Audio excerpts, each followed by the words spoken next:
This is From Hero to Zero, a show about the misconception of the demise of the music industry. We talk to heroes to make sense of the alleged zero, the music business.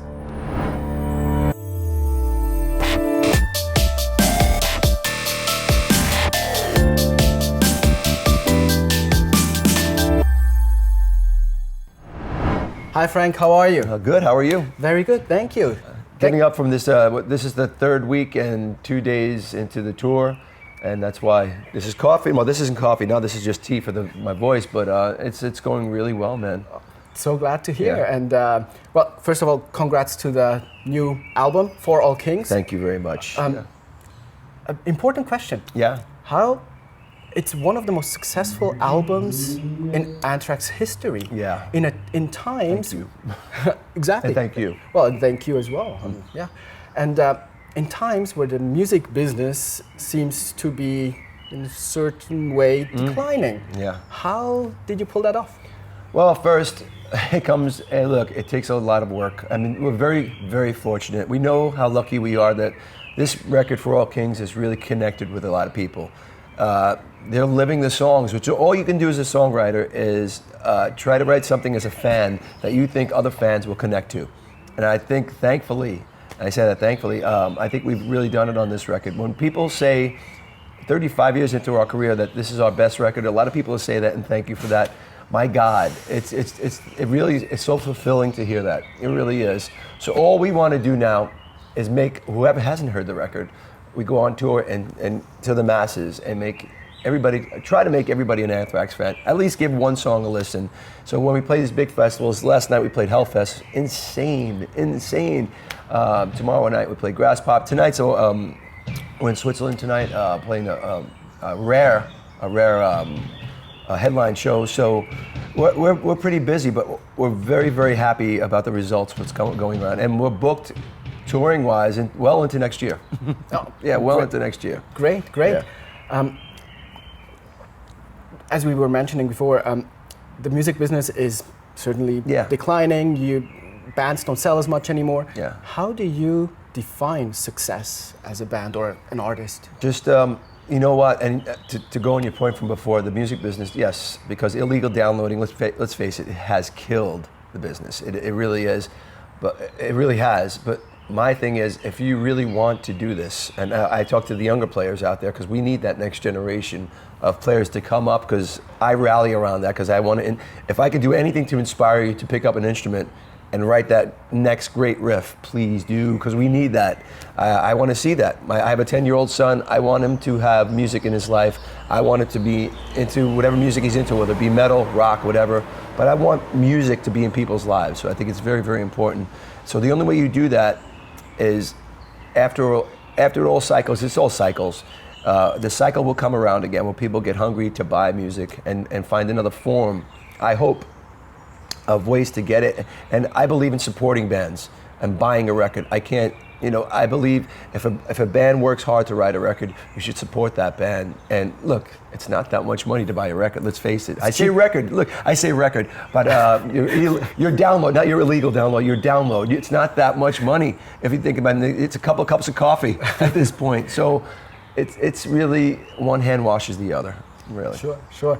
I read in an interview that when Anthrax makes a record, you think in terms of an album, you have not one song which someone can buy for 99 cents or whatever. Right. Does it make it difficult nowadays, since we have the possibility to just buy one song at a time, stream one song at a time, to actually have let's call it a concept for an album? Well, I don't think we have concept records, Anthrax, I can speak for. I just think we take each song individually as try to write the best song we can. I don't think you can concentrate on one song and that's it for the record. Every song we put on the record, it goes through a process you would not believe. I mean, even from writing it, to living with it, to dissecting it, what works, what doesn't work. It's really well thought out, and really, because we really care. Honestly, I know all songwriters do this. You have to live with the song. You can't just throw it out after writing it for 2 weeks. You can't just throw it out onto a record. You can't do that because you haven't lived with it. It hasn't sunk in. And again, it's got to meet that fire in your belly. And I know that when in our band, when that fire in the belly is met, that's how you know an Anthrax song is ready. A song which we ask all our guests on the show. Where do you see the difference between being a musician today, 2016, compared to 3 decades ago when you started? Well, again, being a musician is not an easy life. What I say, I'm going to say this to my son too, finish your schooling, get all your stuff. I graduated high school, I graduated early to get into Anthrax, believe it or not. But it's definitely different. At least there were record companies back then. At least there was something to, people were nurturing bands back then. People don't nurture bands anymore. There's a very few smaller record labels that nurture bands, but man, the only thing I could say to inspire people, and I hope I do, if you really want it, if you really feel like you have to, like we feel like we have to write music, we have to do this. I think if you're a younger person, you want to do that, or you're an older person, it doesn't matter. It's music, you have to put it out, and just put it out there, and you have to work hard. You got to sleep in the vans, you got to drive, sleep on the floors, eat nothing. I mean, there were no food days for a while in the early days of Anthrax. You have to live it. You really have to live it. Because I read that there were times where you had $5 a day. That's what we got. Yeah, that's not even a joke. I mean, it's a cup of coffee now, right? It's a Starbucks cup of coffee, something like that, whatever it is. Yeah. But that is the truth. And look, again, we were younger then. It's like you want to go for it because you believe in the music, you believe in the scene, you believe in metal, and you want to achieve, and you want to get to that next level. And I don't even know what that next level is. It's all about that fire in your belly that this music really, it becomes one, really. So the fire in your belly kept you going for 3 decades? It's still keeping me going. And why am I still here? I mean, thankfully we're able to make a living playing music and writing music, but I love for that 1.5 hour on stage that we're going to play tonight, that is the payoff. That is from the traveling and being beat up on the road and all that stuff and sounding like this. That's the payoff of connecting with the fans and becoming one. As the band and fans, I think we're one thing together, and it's like creating this energy that you just live for. I love it. I can't wait for it tonight. I'm psyched. Cool. Yeah, so are we. Yeah. We've talked to different artists, and some have said that mediocrity is at a different level nowadays because it's so easy to have backing tracks on stage and so on. What is your opinion on that? It's not my thing, man. I say whatever floats your boat. My thing is I like a guitar and a voice, and that's pretty much what Anthrax does. There are no backing tracks with Anthrax.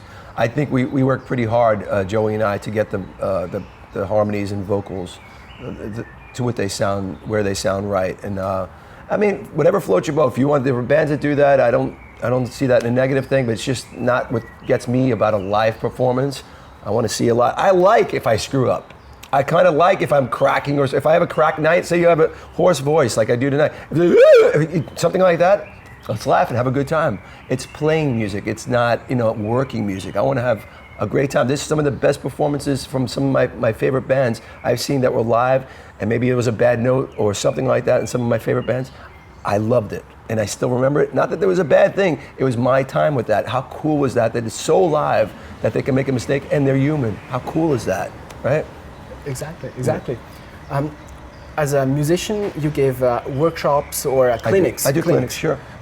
What's the motivation behind also doing that besides Anthrax? There's two things. First off, and listen, they pay you a certain amount of money, like the companies, but that's when you say, look, when I have this part in my clinics, I like to get players who either not experienced or somewhat experienced. My favorite part is putting my bass, the one I'm playing, on top of, and just putting it on them so they can play. And to see their face with that, because it brings me back to when I was young and my favorite bass players, my favorite guitar players, imagine if that would have happened, and giving them that feeling, wow, this is the best, that they're getting that feeling of something. If I inspired them, the payoff for me is just bigger than anything and any kind of money could do. So I really enjoy teaching kids, or whatever age you are. I just want to, at this point in my life, I want to pass the torch. I want more musicians in the world now. So whatever I can do, and I do clinics all around the world. So it doesn't matter what language it is, it's music, it connects. And I really feel there aren't enough players coming in the next generation. So I want to just push that forward and help just pick up a guitar, pick up a drum, sing, I don't care what it is, just try it. And that's really important to me. Sure.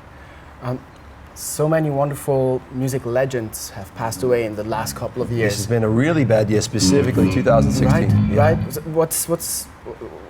What's your feeling about it? How? Well, it just, isn't it weird that it comes all at this one time? It's really strange. You know what? But I'll tell you, the one thing that all these great legends have left, including Prince, I can't even believe Prince is passed, and Glenn Frey, all these Lemmy, all these great musicians are passed now, and what they have left is their mark on record, and their music will live forever. And that's one thing we have to carry. We can carry for the rest of our lives, and that's forever.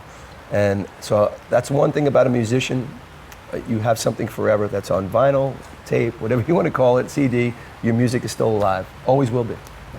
Great. Well, Frank, it was a pleasure. Thank you so much. Great questions, man. Thank you so much. Thanks. Thank you for supporting For All Kings. See you out there on tour, the For All Kings Tour 2016 and 17.